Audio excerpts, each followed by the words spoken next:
12 जून को अहमदाबाद में जो विमान दुर्घटना हुई थी उसमें वडोदरा के कई नागरिकों ने भी अपनी जान गंवा दी थी। तब इस मामले के मद्देनजर अब वाघोडिया के पूर्व विधायक मधु श्रीवास्तव की प्रतिक्रिया सामने आई है।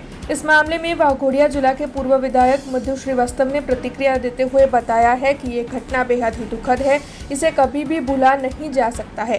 हालांकि उनका ये भी कहना है कि जिस तरीके से टाटा कंपनी की ओर से मृतकों के परिजनों के लिए 1-1 करोड़ की सहाय की घोषणा की गई है, उसी तरीके से केंद्र सरकार और राज्य सरकार की ओर से भी सहाय की घोषणा की जानी चाहिए, तो वही मृतक के परिजनों को नौकरी भी दी जानी चाहिए। आइए सुनते हैं इस मामले में वाघोडिया के पूर्व विधायक मधु श्रीवास्तव ने क्या कहा है। जो टाटाए जो पैसा આપવાનું નક્કી કર્યું છે તે રીતે કેન્દ્ર સરકાર ને રાજ્ય સરકારે બી બેઉ મળીને જે ટાટાએ આપ્યું છે એ કેન્દ્ર સરકારે આપવું જોઈએ।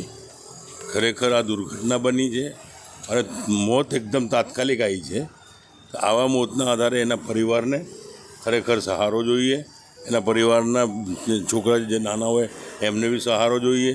મારું મંતવ્ય એ જ છે કે રાજ્ય સરકાર અને કેન્દ્ર સરકાર જે રીતે ટાટાએ કરોડ રૂપિયા આપ્યા છે એ તો કરોડ રૂપિયા રાજ્ય સરકારને કેન્દ્ર સરકાર આપે એવી મારી વિનંતી છે।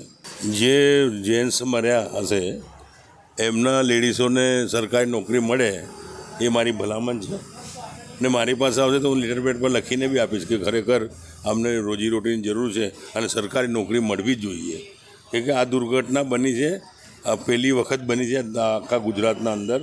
આ પહેલી વખત આટલી મોટી દુર્ઘટના બની છે, ખરેખર બહુ જ દુઃખના કારણ છે।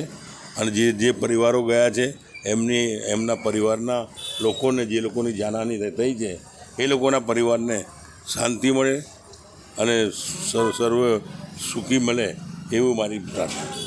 हमसे जुड़े रहने के लिए हमारे YouTube चैनल को सब्सक्राइब करें और नई वीडियो की नोटिफिकेशन के लिए बेल आइकॉन को दबाएं।